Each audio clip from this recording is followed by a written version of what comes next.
When the Lord gets ready, you got to move. You got to move. You got to move. You got to move. You got to move. When the Lord gets ready, you got to move. You may be high. You may be low. You may be rich. You may be poor. But when the Lord gets ready, you got to move. Hey, I'm geeked. I've been listening to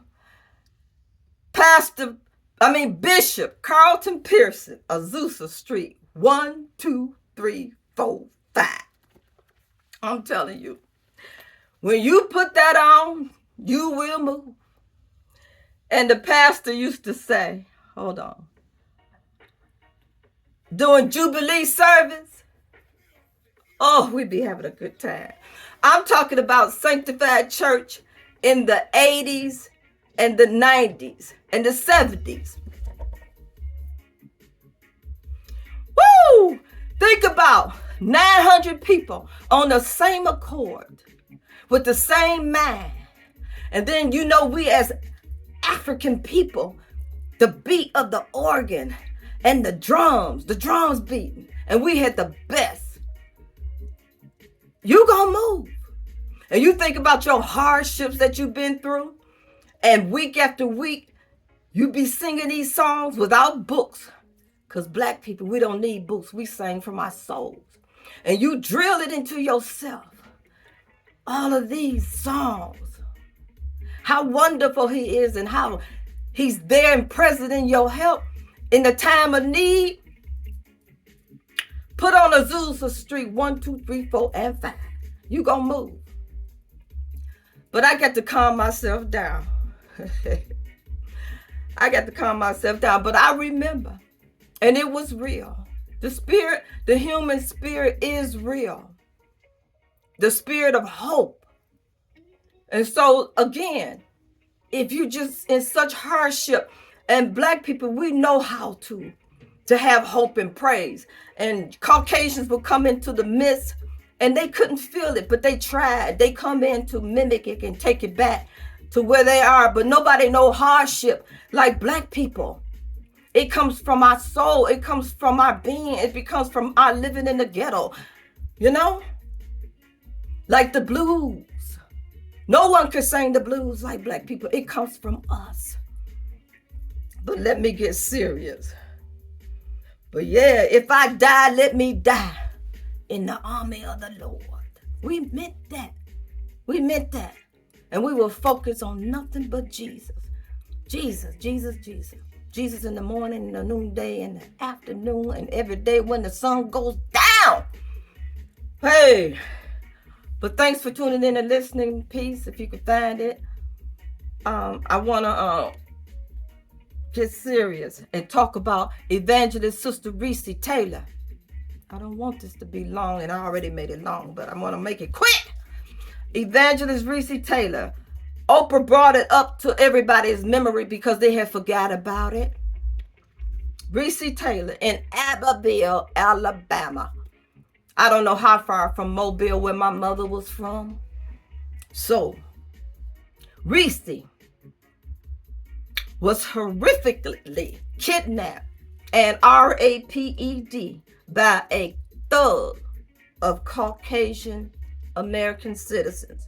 7 of them. 6 of them violated her, kidnapped her, held her at gunpoint. She just passed away. No, not just, but she passed away December the 29th, 1973, and she was 97 years old.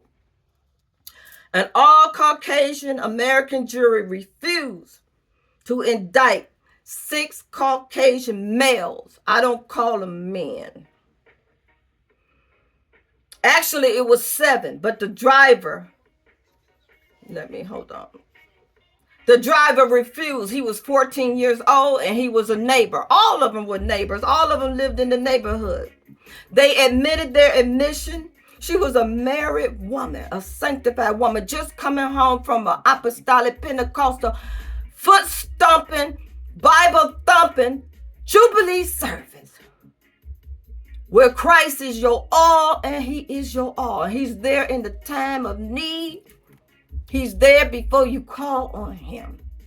Well, Sister Recy was walking home with two of her sisters when a gang of Caucasian thugs kidnapped her at gunpoint.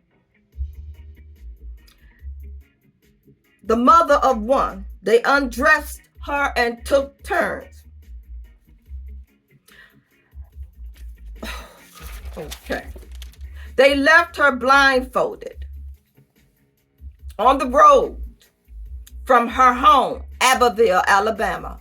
I don't know how far from Mobile, where my mama was born in 1914. And that explained why she ran up here. Who knows what she went through? Who knows what our black sisters went through in the South and everywhere else? Like Brother Malcolm said, anything north, south of Canada is the South. And think about it. They could take the most vile, undesirable, smelly, stinking, uncouth Caucasian male, and he can have any queen he wanted back then, and nothing was said and done about it. I think about that.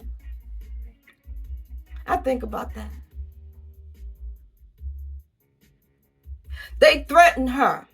She would be eliminated. And she begged them. She promised. She lied. See, Christian, you can lie. She lied. She said, let me go home to my child. She was smart. But she didn't forgive them, because when she got home, she told everybody. She put her faith in the justice system. She didn't put her faith in JC this time. She trusted the justice system that they were going to do justice for her. You know? We keep asking for justice, but nobody asks for punishment. You know? 2 grand juries failed to indict these 6 Caucasian American citizens after they admitted that they did it. They just refused to do it. At 67, after Alabama government apologized for failing to prosecute, you know, they have their little ceremonies to make them feel good about themselves. And they have us standing behind them, taking pictures and agreeing that when they apologize, that it's okay. No, I don't accept apologies. Like I said before, I'm not the forgiving kind. I don't forgive. You just want to just say you're sorry. That's it. And we think that's all wonderful. But that's all Sister Evangelist Recy wanted. She wanted for them to apologize. After they had finally apologized, all those who had did it were gone. And she wanted an apology. I don't like apologies, because anybody can move their lips. That don't mean nothing. Show me. And then how you going to make up for all the mental anguish that she went through, trying to live with her husband and her child with that on her mind. How you can't get rid of that? That's seared into your soul. All that forgiving, that's lip service. You know, a culture of brutal power for male, not men, white men. Sister Recy wanted an apology, even though they all dead. It would mean a whole lot to me, she said. She begged for her life and promised she wouldn't tell if they didn't kill her and let her go home to her child. Millions of black people can't go home now to their children and their family because they're in prison. Broken black families. But she got out of it. She used her mind. She begged, and they let her go. Soon as she got back, she told, and she identified them, the car, and the sheriff knew who it was by the car. The 14-year-old declined to RAPED her. They firebombed her porch and threatened her. That's what they do. They have the same culture, the same MO. This is what they do. This is what they do. You gonna threaten and firebomb the victim because she told? They can do what they want to do and you can't say nothing? And if you say something, we gonna eliminate you? They put rumors out, which this is what they do, that she was a prostitute and it was consensual. She was not a devoted Christian. They started lying. If they had the media, they would have dug up what she did when she was 3 years old. But Jesus didn't help her. So Jesus didn't help her, so she must not be a Christian. At this time, Rosa Parks was in an organization, and they kept it to the forefront that justice for Recy. A second grand jury, February the 24th, 1945, all male Europeans, all male Europeans refused to convict their own. This is what you should do. You should be for your own.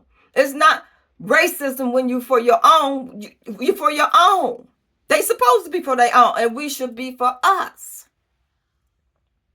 They escaped justice and punishment under a country that endorses injustice and white supremacy. Why do we call it supremacy? It's not supreme. It is not. An imperial. We're using the wrong words. We need to go back to Ebonics. Get our own language. They get their own language now, and they're supreme.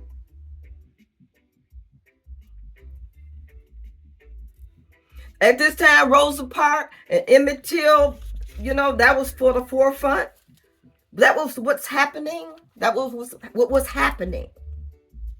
Okay.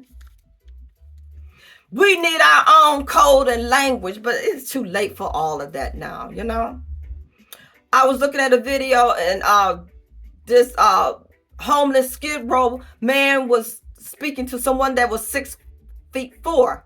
And he said, "How tall you is?" And one of the persons that was walking with him tried to make fun of his language, but he wasn't English. We don't have to speak perfect English. We're not English. We were trying at one time to speak Pen Latin and Ebonics because we need our own togetherness. We don't even have a language of our own. The Chinese can speak language of their own when they get together. The Hispanics can speak their language when they get together. Everybody can speak their language when they get together. The Arabs can speak their language when they get together. We can't speak nothing but nig this and nig that.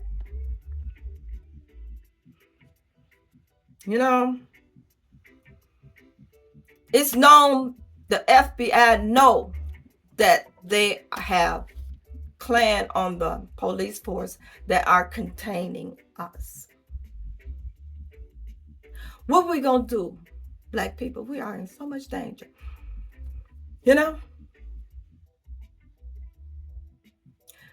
I'm going to end. Peace if you can find it. Thanks for tuning in and listening.